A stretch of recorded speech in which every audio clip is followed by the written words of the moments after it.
시청자 여러분 안녕하십니까? BOA 뉴스투데이 시작합니다. 한국 국회 상임위에서 여당 단독으로 대북전단 살포 금지법이 의결된 데 대해 미국의 인권 전문가들은 북한의 요구에 굴복한 것이라고 비판했습니다. 또 인권이라는 중요한 가치에 대한 논의 없이 한국과 북한의 진정한 화해는 있을 수 없다는 지적도 나왔습니다. 첫 소식 김영교 기자가 보도합니다.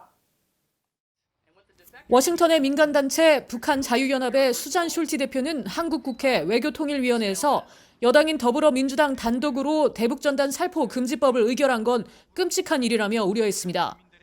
억압받는 북한 주민들을 위해 외부 정보가 닿을 수 있도록 노력을 더 해야 하는데 오히려 한국 국회는 북한의 요구에 굴복했다고 비판했습니다. It's horrible, it's appalling, because the South Korean parliament is doing the bidding of the Kim regime.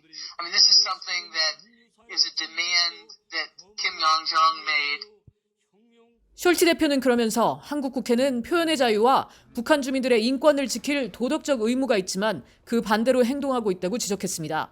또 남북 접경 지역 주민들이 대북전단 살포로 인해 안전을 위협받기 때문이라는 법안 개정 주장에 대해선 이들의 안전을 위협하는 건 전단을 보내는 인권 단체들이 아니라 바로 북한 정권이라면서 접경 지역 주민들의 안전을 인권 단체들 탓으로 하는 건 책임을 전가하는 격이라고 말했습니다. 로버트 킹 전 국무부 북한인권 특사는 북한의 완강한 태도에 한국 정치인들이 보여주기식 응대를 하는 것 같다면서 대북전단 살포 사안이 정치적으로 이용된 불행한 경우라고 지적했습니다. Suddenly, politicians were scrambling to try to come up with a way to improve relations with North Korea. It seems to me that this is giving in to North Korea because the North Koreans are being obstinate, and because the North Koreans are being obstinate, we have to be nice to them. I don't see that it's moving things in a very positive direction. 킹 전 특사는 그러면서 진정으로 문제 삼아야 할 건 북한 내에서 정보에 대한 접근성을 개선시키기 위해 우리가 무엇을 해야 하는 것이냐 하는 것이라고 말했습니다. 그레그 스칼라튜 미국 북한인권위원회 사무총장은 대북전단 살포 행위는 얼마 전까지 한국 국방부도 스스로 해왔던 것이라면서 갑작스러운 한국 정부의 태도 변화를 지적했습니다. 그러면서 대북 인권 단체에 대한 한국 정부의 조치가 점점 강도를 높여가고 있다고 우려했습니다. First, we saw indifference toward North Korean human rights organizations. Then we saw repression, and now we're seeing open hostility with punishment. 스칼라튜 사무총장은 이어 북한의 인권이라는 매우 중요한 가치를 논하지 않고는 한반도의 통일을 준비할 수 없다면서 북한의 인권을 무시하면 진정한 남북 화해를 이룰 수 없다고 말했습니다. 한국 국회 외통위에서 처리된 대북전단 살포 금지법은 남북 군사 분계선 일대에서 전단 살포 행위 등을 할 경우 최대 3년 이하 징역 또는 3천만 원 이하의 벌금으로 처벌할 수 있게 하고 있습니다. 전문가들은 한반도의 통일과 평화는 민주주의 기조 아래 이루어져야 한다면서 한국과 북한이 관계를 성립해가는 과정에서 민주주의적 가치가 결코 희생돼서는 안 된다고 강조했습니다. BOA 뉴스 김현교입니다. 한반도 안보 환경에 집중했던 미국과 한국의 관계가 경제, 무역, 에너지 안보까지 확장됐다고 미국 국무부 고위관리가 평가했습니다.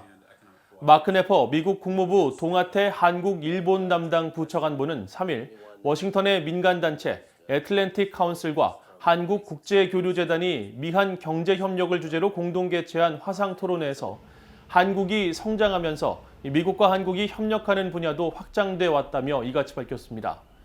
네퍼 부차관보는 이어 90년대 초에는 미국과 한국 양국 관계가 대북 억지력과 침투 방어 등에 집중한 안보 파트너십에 국한돼 있었다고 지적하고 현재 한반도 중심의 미한 관계는 세계적인 글로벌 동맹과 글로벌 파트너십으로 발전했다고 설명했습니다. But as Korea has grown and as Korea's prominence on the world stage has increased, so too has the breadth and depth of the U.S.-Korea relationship also grown. 이어 한국이 미국산 액화 천연가스 LNG 수입 1위인 점을 예로 들면서 미국은 한국의 에너지 안보를 제공하고 있다는 사실이 매우 자랑스럽다고 말하고 아울러 미한 관계가 전 세계에서 벌어지는 일과 상관없이 지속적으로 발전할 것이며 영내 가장 강력한 최상의 동맹 중 하나라는 점을 확신한다고 말했습니다. 조 바이든 행정부 출범을 앞두고 미국이 트럼프 대통령이 보여준 개인적 친분에 의존한 대북 협상에 나서는 것은 한계가 있다는 전문가들의 지적이 나왔습니다. 또 새 행정부 출범 초 비핵화 협상 의지를 밝히는 것이 필요하다는 공감대와 함께 비핵화 협상에서는 현실적인 목표 설정을 통한 단계적 접근 방법의 필요성과 그에 따른 문제점이 지적됐습니다.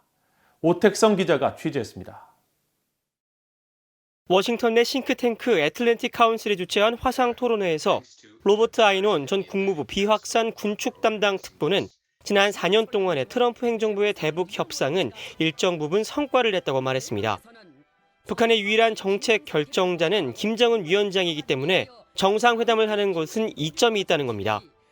아이논 전 특보는 그런 트럼프 대통령이 너무 개인적인 친분에 의존해 성과를 내지 못했다면서 새로 출범할 바이든 행정부는 친분에 의존한 대북 협상에 나서서는 안 된다고 강조하고 비핵화 협상에서는 단계적 접근이 현실적이라고 주장했습니다. It's not giving up the goal of complete denuclearization. It's not accepting North Korea as a permanent nuclear armed state. But it's saying that this is a long-term goal that has to be achieved step by step. 반면 마커스 갈로스카스 전 국가정보국 북한 담당관은 이런 단계적 잠정 합의 방식이 현실적일 수 있지만 북한이 이를 악용할 가능성을 경계해야 한다고 지적했습니다. They're trying to make some kind of partial concession to us to get some relief. So to Pyongyang, an interim deal is just really intended to get enough relief so that they can go back to business as usual. 김병현 서울대 교수 역시 행동 대 행동에 기반한 잠정 합의가 현실적인 접근 방식은 사실이지만 위험성을 포함하고 있다며 대비책이 필요하다고 강조했습니다. 북한이 단계적 합의에 나서게 되면 어느 순간 핵 보유국으로서의 지위를 인정해달라고 요구할 수 있는데 이럴 경우 제재를 복원하는 이른바 스냅백 조치를 둬야 한다는 겁니다. By halting the process of action for action at some point, North Korea wants to be recognized as a nuclear state. In that case, reinstalling the sanctions according to articles or snapback is a possibility. It should start. But I doubt whether China and Russia will agree to this. 이날 토론회에 참석한 송기현 한국 국가안보전략연구원 책임연구원은 동북아 지역에서의 미한일 3국의 협력에 대해 미국은 중국에 집중하길 원하는 반면 한국은 북한에 집중하길 원하는 등 양국 입장에 온도 차이가 있을 수 있다고 지적했습니다. 그러면서 바이든 행정부가 들어선 뒤 3국의 비핵화 해법 논의가 얼마나 빨리 또 얼마나 진지하게 이루어지느냐 하는 것이 중요한 문제라고 지적했습니다. 토론회에서는 미국 새 행정부의 북한 관여 시점도 거론됐습니다. 아이논 전 특보는 바이든 행정부가 국내 문제에 집중하고 있기 때문에 북한 문제는 우선순위는 아닐 것이라고 말했습니다. 그러면서 북한 문제를 너무 오래 방치할 경우 북한이 관심을 끌기 위해 도발에 나설 수도 있는 만큼 새 정부 출범 초 대화 관여 의지를 밝히는 것이 필요하다고 강조했습니다. VOA 뉴스 오택성입니다. 평양에 상주해오던 국제적십자위원회 요원들이 북한 당국의 신종 코로나 바이러스 대응 조치 강화로 이일 모두 철수했으며 다른 국제기구 요원들과 외교관들도 함께 북한을 떠난 것으로 확인됐습니다. 국제적십자위원회 아시아태평양 담당 나줌 이크발 대변인은 3일 BOA에 이 같은 사실을 확인하면서 평양의 국제적십자위원회 사무소는 조선적십자회와 북한의 신체 재활센터에 대한 지원을 계속 이어나갈 계획이지만 북한 당국의 코로나 방역 조치를 감안하면 활동은 매우 제한적일 것이라고 설명했습니다. I can confirm to you that our last international staff from DPRK, they left on Wednesday, yesterday, to actually after finishing their assignments and actually to go and to meet with their families. 국제적십자위원회의 동아시아 담당 그라지엘라 레이트 피콜리 부국장도 3일 BOA에 북한 지원과 협력은 당분간 중국 베이징 주재 국제적십자위원회가 담당할 것이며 북한 당국과의 합의에 근거해 지원 활동을 계속할 수 있는 상황이 되면 직원들을 다시 보낼 준비가 돼 있다고 강조했습니다. 북한은 신종 코로나 바이러스 방역을 위해 올해 초부터 국경 봉쇄 등의 조치와 함께 외교관들과 구호 요원들의 활동을 크게 제한해 왔습니다. 신종 코로나 바이러스 백신을 노린 해킹이 기승을 부리고 있는 가운데 백신 개발 시 유통에 필수적인 저온 유통망을 노린 해킹 시도가 포착됐다고 미국의 정보통신기업 IBM이 경고했습니다. IBM은 3일 발표한 보고서를 통해 정체불명의 해킹 조직이 중국의 저온 냉동 저장 업체인 하이얼 바이오메디컬 경영진을 사칭해 지난 9월 코로나 바이러스 백신 유통의 핵심적인 저온 유통망 관련 업체에 이메일로 가짜 주문서를 발송했다고 밝혔습니다. 또 해커들은 이메일에 악성 코드를 씹는 스피어 피싱 방법으로 정보 탈취를 시도한 것으로 파악됐으며 독일과 한국, 유럽연합 EU, 타이완 등도 공격 대상에 포함됐다고 설명했습니다.